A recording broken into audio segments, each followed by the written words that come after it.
Welcome to PhillipCapital's Weekly Market Watch. Commodities were a favourite of investors last year until credit crisis hit global markets. Commodity prices have generally fallen more than 50% from their highs of last year.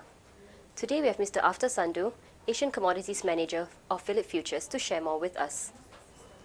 So after last year's roller coaster ride, how do you see commodity prices going forward? Commodity booms or investment super cycles, as we like to call them, occur every 20 to 30 years, and there are different factors driving them. The current one is driven by a structural change in demand for commodities, especially in energy and metals in China and in the emerging markets. But what we are seeing now is a price trend that is dominated by risk aversion and portfolio allocation in favor of risk-averse assets. This is borne out by short-term correlation studies that indicates that equity and credit markets are detecting trend. Do you see a recovery in commodity prices? For the first quarter of 2009-10, we still see a general price decline as demand destruction continues. But as fear aversion abates in the second quarter, we are expecting price consolidation while seeing a return of investors into commodities as the current price level is quite attractive. The Baltic Dry Index, which is a leading indicator of commodity shipping demand, is already consolidating. We believe that the structural shift in demand still remains intact. Getting down to the micro level, with the release of the January 2009 United States Department of Agriculture figures, how do you see grains and oilseeds performing?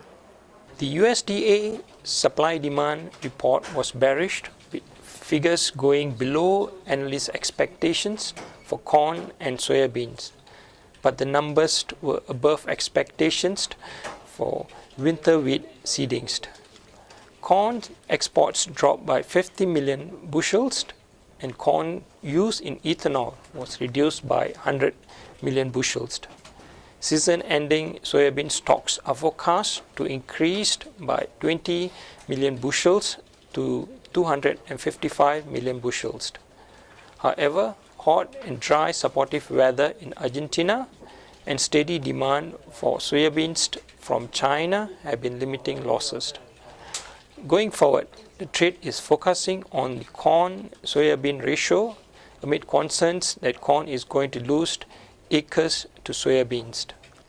What is your outlook on soft commodities like coffee and sugar? A global shortfall for coffee is expected in 2009 and 10, with output from top producer Brazil set to fall. Preliminary crop forecast from Brazil implies a deficit of at least 5 million bags for this year.